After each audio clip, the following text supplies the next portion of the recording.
네, 스토리가 있는 뉴스, 스토리 뉴스 시작하겠습니다. 올 들어서요, 미 전국에서 바퀴벌레나 뭐 쥐 같은 거, 뭐 시작부터 좀 죄송합니다만은 그런 게 이제 식당에서 발견돼서 위생 불량으로 적발이 되거나 그래서 뭐 영업 정지를 받거나 이런 처분을 받은 한인 식당, 한국 음식 식당만 조금 추려봐도요, 이게 꽤 되는 것으로 지금 나타났습니다. 뭐 일반적인 모든 식당을 다 한다면 뭐 다 말씀드릴 수도 없을 정도로 많은데 이 한국 시장만 좀 추려봐도 꽤 된다라는 것입니다. 특히 이제 한인 인구가 밀집한 뭐 이곳 LA라든지 또는 뉴욕, 뉴저지, 뭐 플로리다 등등등에서 이 보건국의 위생 단속이 지금 대폭 강화됐거든요. 그 말씀드렸던 요 지역만 조금 좀 보도록 하겠습니다. 자, 그 단속 그 과정에서 쥐나 바퀴벌레 같은 것으로 인해서 영업 정지를 받거나 또는 위생 불량으로 적발돼서 C 등급, D 등급 뭐 이런 게 받게 돼서 이제 문 앞에 붙여놔야 되잖아요. 이게 주마다 조금씩 다르긴 합니다만은 또 카운티마다 좀 다르긴 합니다만은 LAC 같은 경우에는 그 위생 등급 받은 점수 A, B, C, D를 그 출입구 문 앞에 딱 크게 이만해요. 굉장히 적지 않습니다. 큽니다. 그걸 딱 붙여놔야 되거든요. 아마 그런 도시가 몇 군데 있는 것으로 알고 있습니다. 그래서 이제 그런 곳은 더더욱이 이제 아주 민감할 수밖에 없는데, 자, 우선 그 LA 카운티와 그 인근 지역을 좀 살펴보면, 식당 이름 뭐 가감하신 말씀을 드리겠습니다. 이건 퍼블릭 자료거든요. 그 어디든지 그 카운티 그 위생국의 그 사이트에 들어가서 누구나 알아볼 수 있는 퍼블릭 자료이기 때문에 이건 뭐 비공개가 아니니까 말씀드려도 상관없으리라고 봅니다. 자, 지난 4월에는요, LA 한인타운에 위치한 아주 오래된 식당, 뭐 저도 좀 좋아하는 식당이긴 한데 안타깝게 이 강남회관이라는 식당도 이제 적발이 됐어요. 사유는 바퀴벌레 발견이었습니다. 자, 이어서 같은 4월에 무복리 순댓국이라는 식당에서도 이 매장 내에서 쥐 그리고 해충 흔적, 해충이라는 것은 이제 대부분은 바퀴벌레입니다. 이게 발견돼서 보건국으로부터 일시 영업 정지 명령을 또 받았습니다. 굉장히 유명한 식당인데. 또한 그 LA 인근 레이크우드라는 지역, 레이크우드라는 지역에서 강남 코리안 바베큐라는 그 한국 고깃집 여기도 역시 바퀴벌레가 발견이 돼서 지난 5월 26일부터 이틀간 영업 정지 처분을 받게 되었습니다. 또 LA 한인타운 가장 큰 길 올림픽 블루버드에 위치한 사니아 바베큐라는 곳도 있습니다. 이곳 역시 바퀴벌레 관련으로 적발이 돼서 지난달 21일부터 이틀 동안 역시 영업 정지 처분을 받은 바 있습니다. 자, 또 LA 동쪽에 엘만티라는 곳이 있는데요. 이 지역에 와우카우 코리안 바베큐라고 있는데 여기도 이제 해충 문제로 인해서 5월 1일 영업 정지 처분을 받은 바 있습니다. 그리고 한인타운에서 약 한 30분 북쪽으로 가보면 이 산타 클라리타라는 지역이 있는데요. 이곳은 고기하우스라는 식당이 있습니다. 요즘 뭐 K 바베큐 유명하잖아요. 그래서 뭐 웬만한 한국 사람 뭐 많이 없어도 그냥 한국 고깃집 내면 잘 됩니다. 그 산타클라리타의 고기하우스라는 것도 해충 관련 위생 위반으로 적발이 돼서 일시적인 영업 정지 처분을 받은 것으로 공시가 되어 있습니다. 참고로요, 올 들어서 LA 카운티 내에서만 쥐나 바퀴벌레 등 이 해충 관련 문제로 영업정지 일시적, 뭐 하루, 이틀 정지 처분을 받은 곳은 이 한인 식당만 제가 지금 뭐 말씀을 드렸습니다만은 LA 카운티 전체를 본다면 올 들어서 한 120곳 정도 됩니다. 그러니까 생각보다 굉장히 많은 것이에요. 적발된 곳만 그렇습니다. 자, 그런데 위생 문제는 이제 식당에만 국한되지 않았습니다. LA 한인타운 벌몬트라는 길 그 위쪽에 있는 퀸 스파 앤 사우나라는 곳은요, 그 수질 소독을 위한 클로린 수치 그 부적절하다라는 그런 판정을 받아서 지난 5월 28일 하루 동안 문을 닫고 일제 점검을 하는 그런 조치를 받기도 했습니다. 자, LA 말고 다른 곳 가볼까요? 요즘은 이제 플로리다 쪽에서도 한인 식당이 많이 생기고 이 단속이 좀 심해졌어요, 플로리다가. 그래서 이제 발표된 곳이 몇 군데가 있는데 플로리다 인근 지역의 경우에는 고기야 코리안 바베큐라는 식당이 아마 그 플로리다 사시는 분들은 금방 아실지도 몰라요. 이게 이 식당은 한번 적발되고 그냥 조용히 끝난 게 아니라 그 인근 그 로컬 그 TV에서 막 나오고 그래서 아주 그 유명해진 그런 나쁜 쪽으로 유명해진 거죠. 어떻게 보면 뭐 좀 시끄러웠습니다. 이 고기야 코리안 바베큐 그 식당 그 매장 뒤편 그 배수구에서요 바퀴벌레가 한두 마리 이렇게 발견된 게 아니라 뭐 정말 말씀드리기도 좀 죄송한데 막 배수구에서 바퀴벌레가 막 무더기로 막 나오는 그런 모습이 발견되는데 이게 또 마침 현장에 있던 그 고객들에 의해서 이게 영상 촬영이 돼 버렸어요. 그래서 이 영상이 현지 방송사에 제보가 됐고, 그래서 현지 방송사 로컬 10 뉴스에서 이게 뭐 영상이 다 나가 버렸습니다. 아, 정말 충격적이죠. 뭐 보는 사람은 충격적이고, 같은 한국 사람으로서 좀 망신이기도 하고 좀 그랬던 일이 있었습니다. 아마 그쪽 계시는 분은 다 알 겁니다.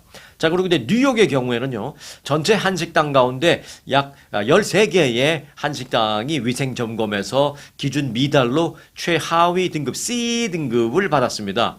주로 이제 퀸즈 지역 그리고 맨하탄 지역에 있는 한식당에 집중됐다라는 게 이제 공통점인데, 뭐 거기 한식당들이 많으니까 또 뭐 적발되는 식당들도 많이 있겠죠. C 등급을 13개 한식당들이 받았습니다. 그 뉴욕시도 LA와 마찬가지로요.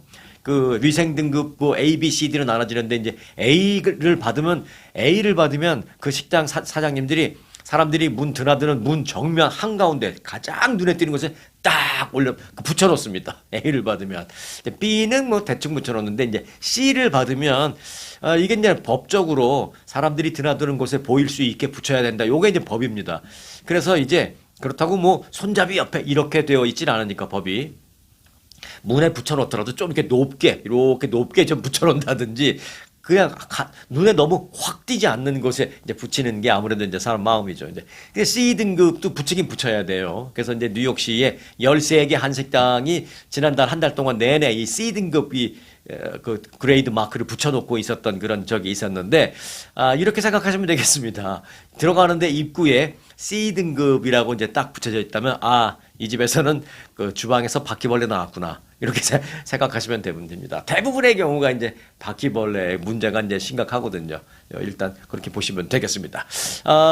이번 달 들어서 앞서 말씀드렸던 LA, 플로리다, 뉴욕 이쪽 지역에서 식당 위생 등급 단속이 대대적으로 벌어지고 있거든요. 그래서 지금 불거진 뉴스라서 제가 몇 군데 추려서 이제 말씀을 좀 드려봤습니다.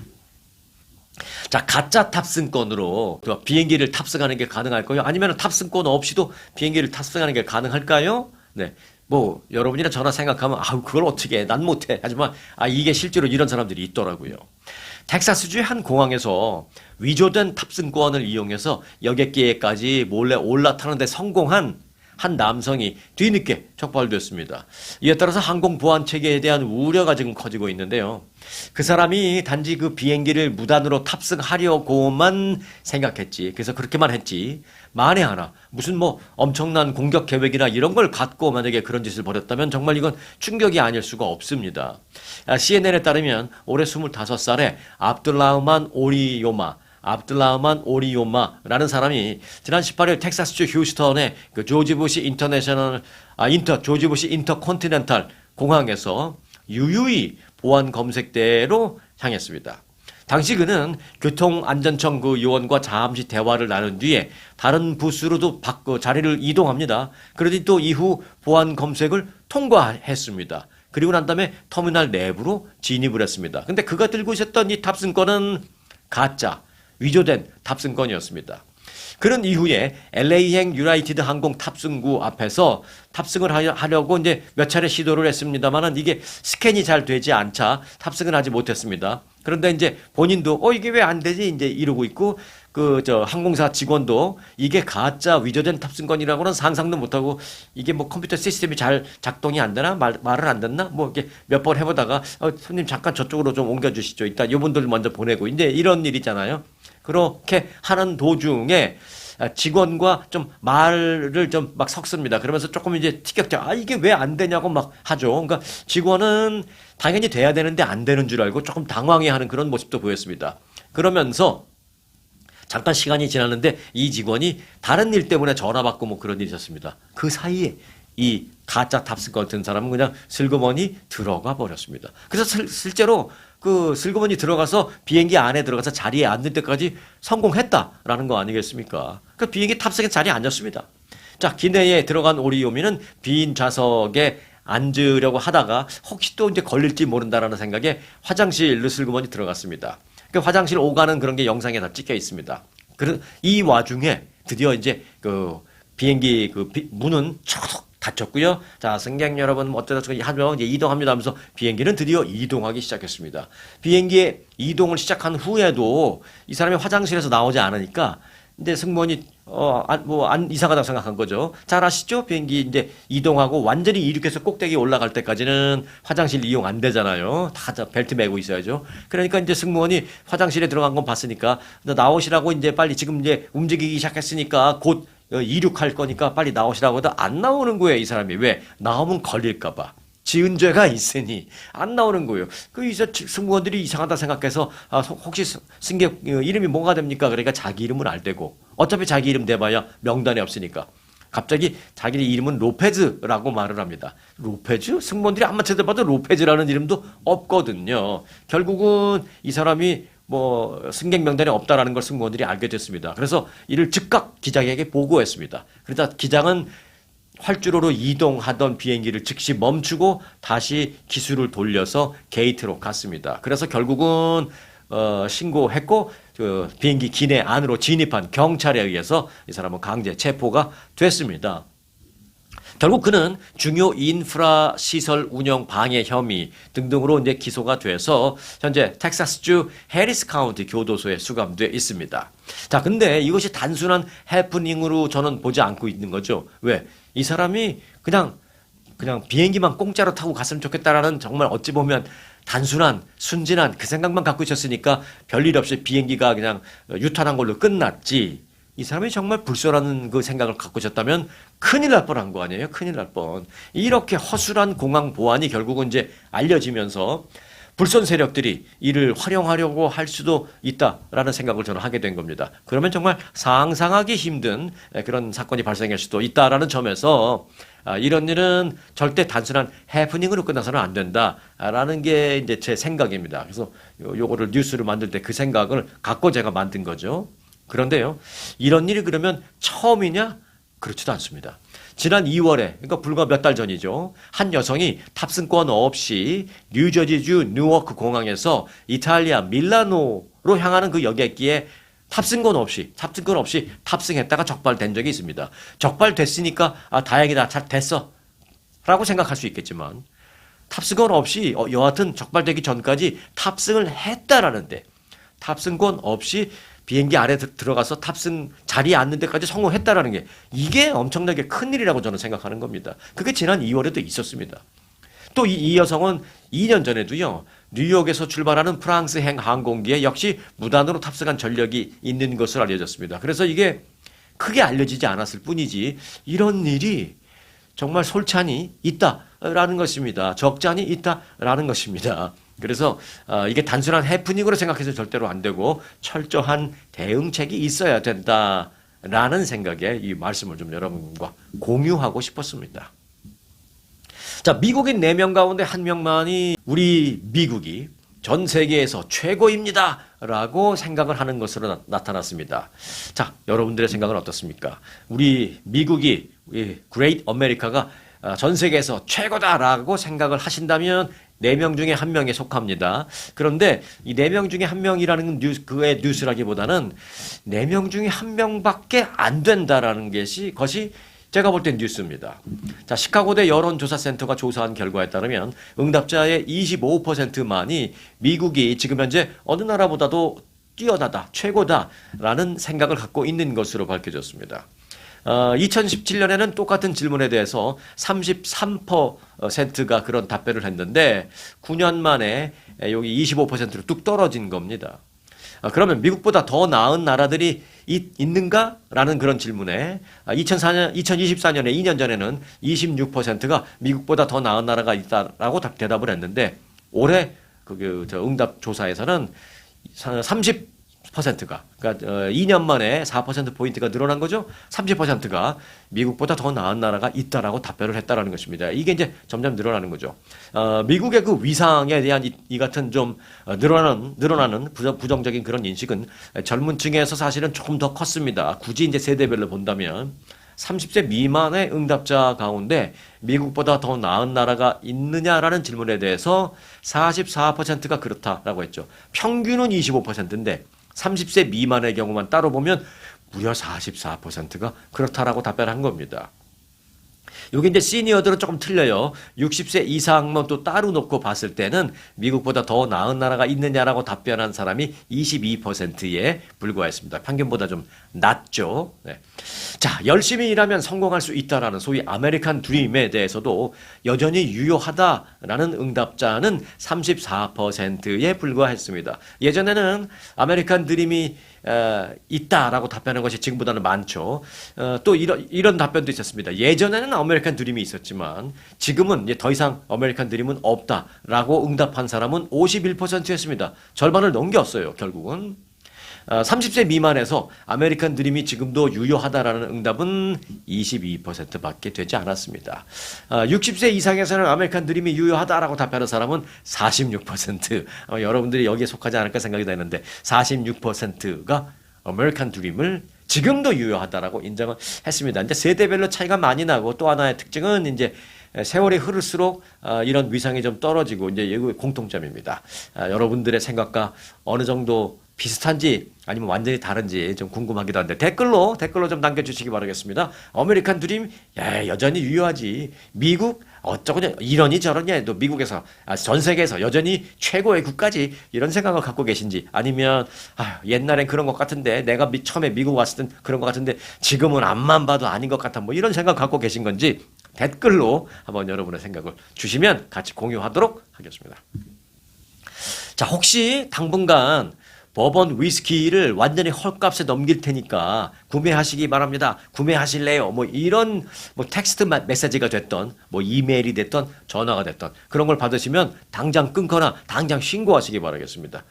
필라델피아 주에서 평일 대낮에 위스키 10,000병을 빼돌린 그러니까 갈취당한 그런 사건이 발생해서 FBI가 지금 수사에 나섰습니다. 이 스토리를 보면은 좀 황당하긴 해요. 이번 절도 사건은 지난 금요일 오후에 발생했습니다. 이게 뒤늦게 알려진 거예요. 필라델피아의 한 화물 창고에서 발생한 건데요.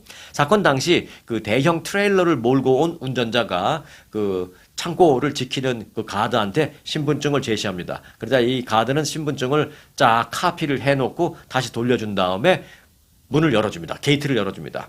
그러자 이 운전자는 들어가서 버번 위스키 1,800병을 무려 1,800병을 트레일러에 싣고 출발했습니다. 그런데 트레일러에 실린 그 위스키 버번 위스키의 가치는 총 얼마냐? 한 병당 $50가 넘는다고 해요. 뭐 크진 않지만 한 병당 $50가 넘으니까 1,800병이니까 무려 $500,000 이상 되는 가치입니다. 그 차 안에 실린 버번 위스키가.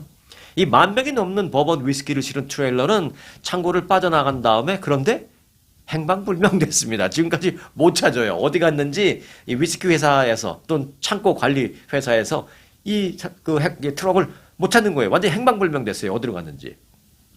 그래서 이후에 FBI는 도난당한 위스키가 어떤 비공식적인 경로나 2차 뭐 블랙마켓, 2차 도매상 또는 온라인 시장 등등을 통해서 불법적으로 유통될 가능성이 있다라면서 대량의 버번 위스키를 싼 값에 제공하겠다라는 그런 의심스러운 제안을 받는다면 즉각 신고해달라라고 FBI가 밝히고 있습니다. 즉각 신고도 신고지만 혹시 그런 연락을 받거나 그런다면 완전히 이건 뭐 무시하시기 바라겠습니다. 그런데 하시면 연락하시면 안 됩니다. 그럴 수 있죠. 왜냐면 우리 한국 분들이 요즘은 좀 많이 안 하시지만 한동안은 그 리커 스토어 많이 했잖아요. 리커 스토어를 운영하시는 분들도 많지만 리커 스토어 몇 개를 운영하거나 또는 그 리커 도매상을 하시는 한국 분들도 꽤 돼요. 왜 기억하시죠? 라스베가스에는 그 리스 리커인가 뭐 리스 스토어인가 뭐 그 유명하잖아요. 그 리스 유통 그분. 그 라스넴 이시로 가신 제가 성함을 잊어버렸는데 라스베가스의 그 술 유통을 완전히 장악하신 분이 있잖아요. 한국 분들이 곳곳에 그런 분들이 많이 있거든요. 그래서 본인이 그걸 하시거나 또는 내가 그 리커 도매로 대량 유통하는 사람이 나랑 친한 지인인데 연락해 줄까? 연결시켜 줄까? 좋은 기회가 될 텐데 절대 이런 생각하면 안 됩니다. 큰일 납니다. FBI 잡혀갑니다. 신고를 하시거나 그냥 아예 무시하거나 하시기 바라겠습니다. 자, 월드컵 관광 오세요라고 지금 미국이 그렇게 외치고 있는데요. 그럼에도 불구하고 관광은 오라고 하면서 비자는 안 내주고 있습니다. 미국이. 네. 자, 월드컵 드디어 이제 목요일날 그 개막하니까, 네, 목요일날 개막하니까 이제 하루밖에 남지 않았어요. 월드컵이 내일 개막하는 가운데 트럼프 행정부의 그 반이민 정책 기조로 인해서 축구 팬들이 미국 땅을 밟지 못하는 케이스가 생각보다 굉장히 많이 있다라는 것입니다. 영국의 BBC 방송이 분석한 여행 데이터에 따르면 이번 월드컵 본선 진출국 가운데 4분의 1, 이번 월드컵 본선 진출국은 48개국입니다. 지난번 대회까지만 해도 32개국이었는데 이 48개국 가운데 4분의 1 이상 되는 나라가 미국 입국이 그 원천적으로 금지되어 있거나 미국 입국에 상당히 제한을 받는 나라들인 것으로 알려졌습니다. 그러니까 그 나라 국민들이 월드컵을 보기 위해서 미국에 오려고 해도 비자를 못 받으니까 못 오는 겁니다.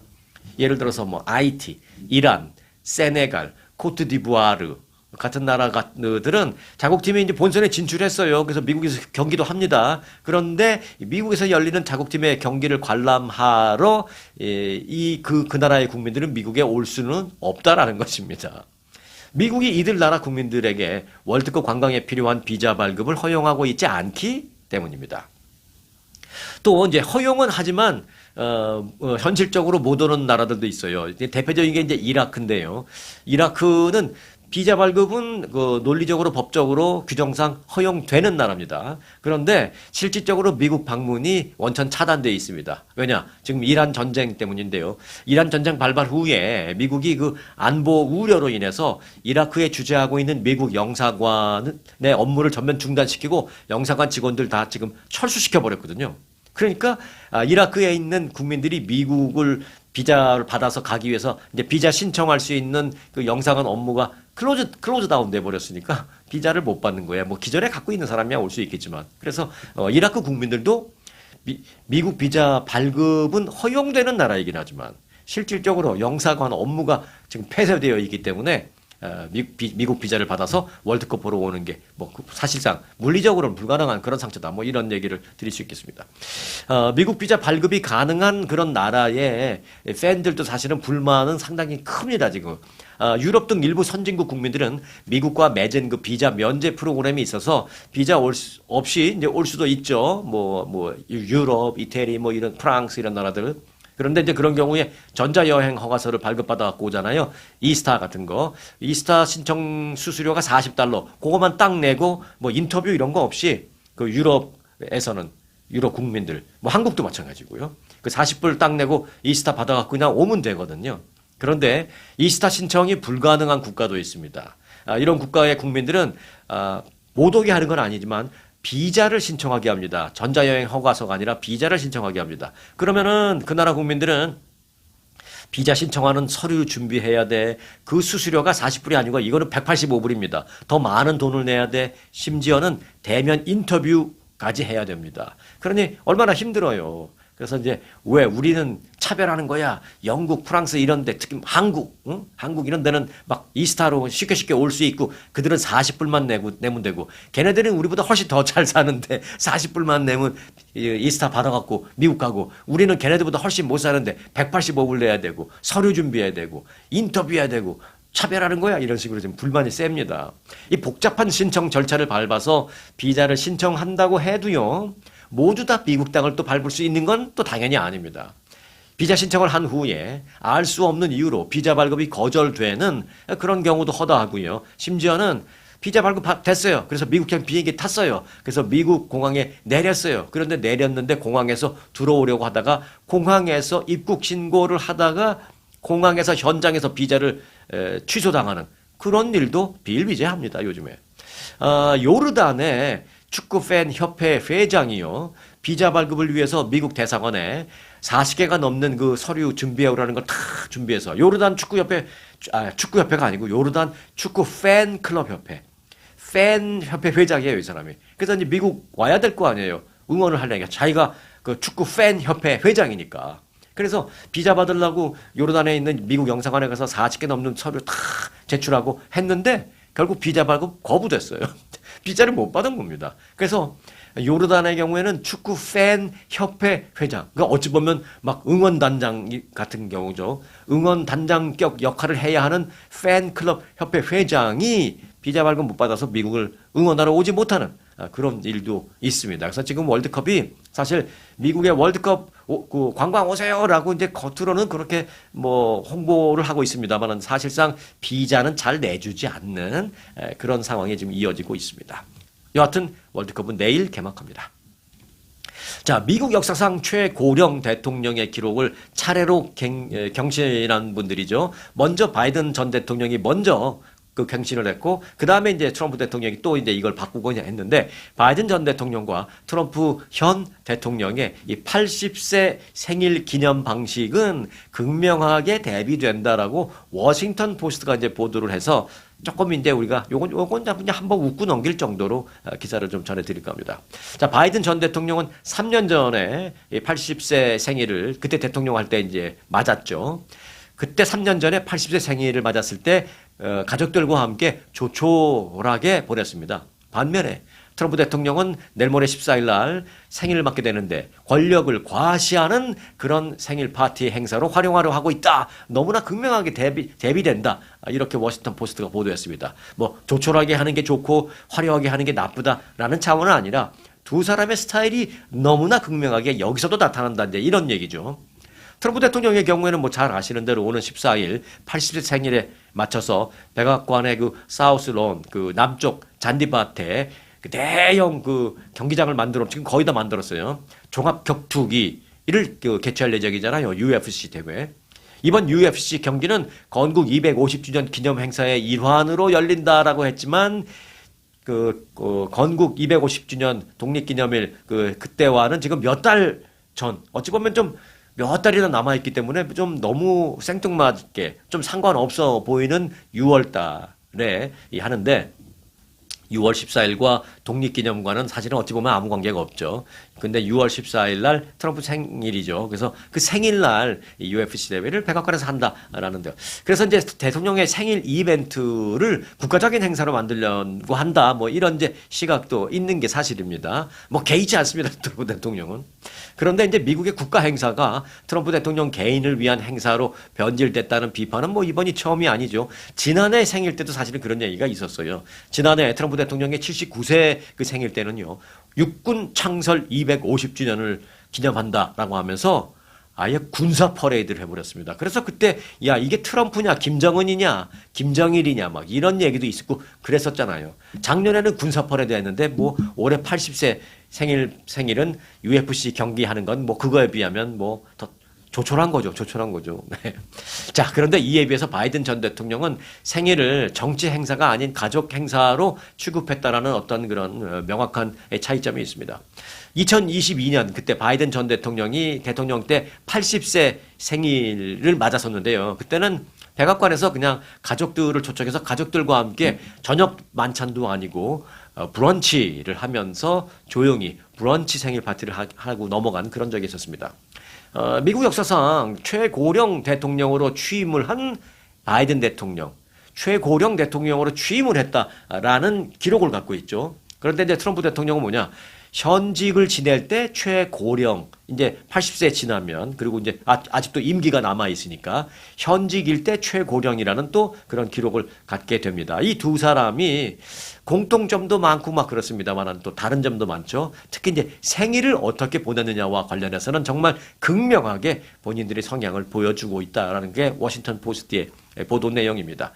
실제로 바이든 대통령은 80세 생일을 앞두고 굉장히 좀 부끄러워했다라는 표현이 맞을지 모르겠습니다만 좀 그런 입장을 보였습니다. 기자들에게 뭐라 그랬냐면, 네, 80세 생일이 며칠 안 남았는데 어떻게 생각하십니까? 이제 했더니 내가 몇 살이 되는지, 몇 살 생일을 맞게 되는지에 대한 그 몇 살인지를 입 밖으로 내기도 좀 쑥스럽습니다. 라고 말했습니다. 이제 농담이죠, 농담. 농담을 했는데 사실은 저는 그렇게 봐요. 농반, 진반, 농담 반, 진단 반. 그런 마음 아니었을까 그렇게 생각이 됩니다.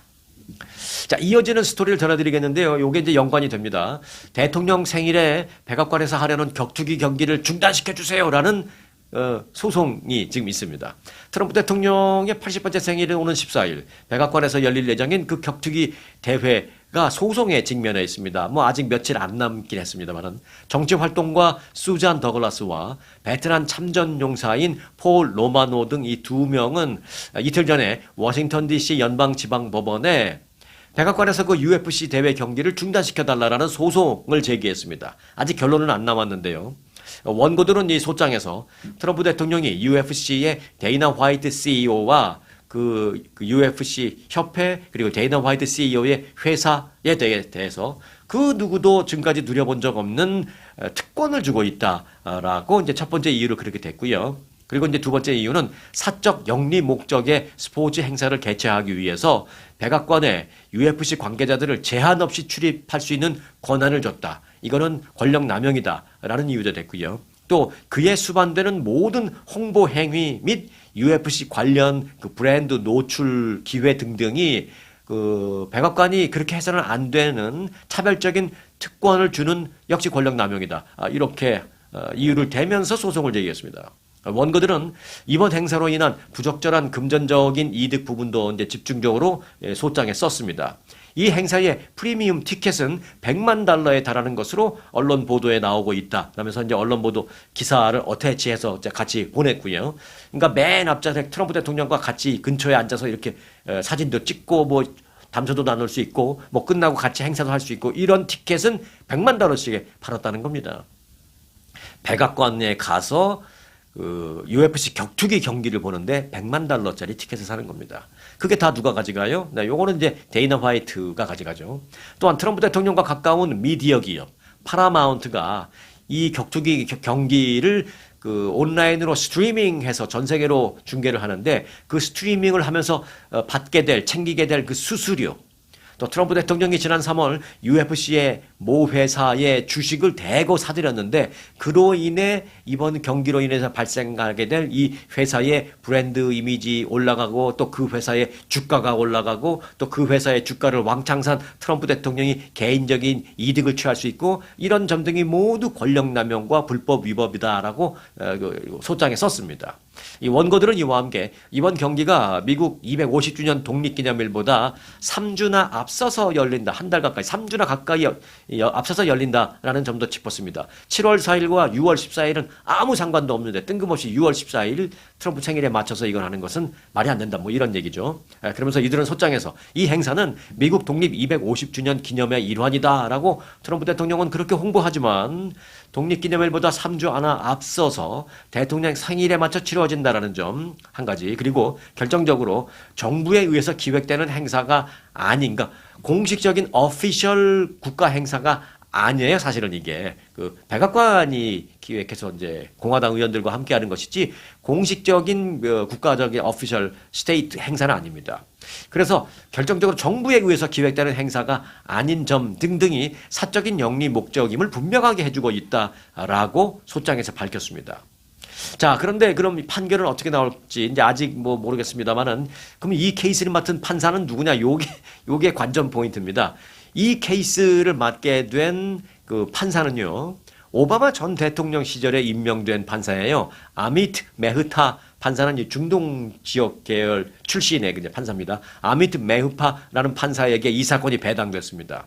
그래서 이제 진보 성향의 판사인 것만은 분명하기 때문에 트럼프 대통령에게 좀 불리한 판결이 나오게 되지 않을까라는 그런 추측이 벌써부터 이제 제기되고 있습니다. 자, 14일까지 이제 며칠밖에 남지 않았는데 그 사이에 과연 긴급하게 중단시키는 무슨 TRO 같은 것도 있죠. 그런 TRO를 통해서 긴급 중단 명령이 내려질지 어쩔지 진보적인 성향의 요 판사의 판결이 굉장히 기대되고 있는 그런 상황입니다. 나오면 여러분들에게 바로 말씀드리겠습니다. 자, 오늘은 여기까지 하겠습니다. 끝까지 함께 해주신 여러분들 감사를 드리겠습니다. 오늘 영상 마칩니다. 아주 특별한 아주 즐거운 아주 기분이 좋은 아주 편안한 아주 행복한 아주 추억의 남을 같은 코스 같은 일정이라도 추억은 차이가 납니다. 고객 만족도 1등 아주 투어 내 인생 최고의 순간 1등 여행 아주 좋은 아주 투어 213-388-4000